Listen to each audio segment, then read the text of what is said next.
Hello guys, मी योगिता तुम्हा सर्वांचं Yogita study सेंटरमध्ये स्वागत करीत आहे. आता आपण बघणार आहोत distance formula.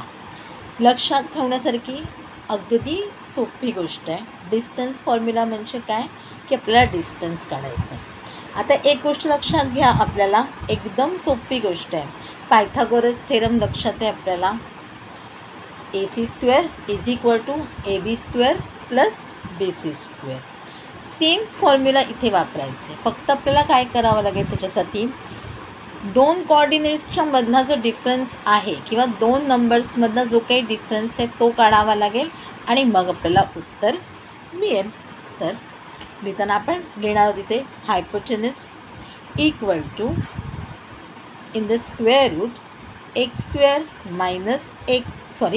x2 - x1 the whole square plus y2 - y1 the whole square.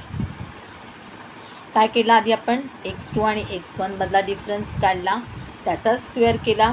y2 आणि y1 मधला डिफरन्स काढला आणि त्याचा स्क्वेअर केला आणि त्या दोघांना प्लस केलं. बरोबर आहे. पायथागोरसचा थेरम असाच होता आपला आणि आपल्याला AB मिळालेली आहे. बघा इथे समोरसुद्धा आपल्याला तसंच त्यांनी दिलेलं आहे.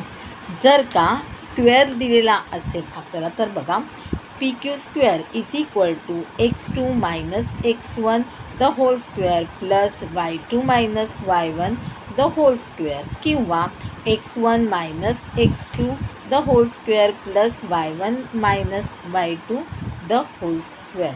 कशाही प्रकारे पकडलं तर आपला डिस्टन्स फॉर्म्युला म्हणजे काय लक्षात ठेवायचं आहे, पायथागोरसचा थेरम लक्षात ठेवायचा आहे. AB नुसता असेल तर इथे आपल्याला काय येईल,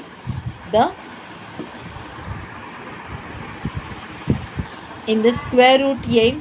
आणि जर का इथे स्क्वेअर दिलेला असेल तर आपण सरळ लिहिणार आहोत. फक्त काय काढायचं आहे, दोन्ही कोऑर्डिनेट्समधला आपल्याला डिफरन्स काढायचा आहे की आपलं आन्सर तयार झालेलं आहे.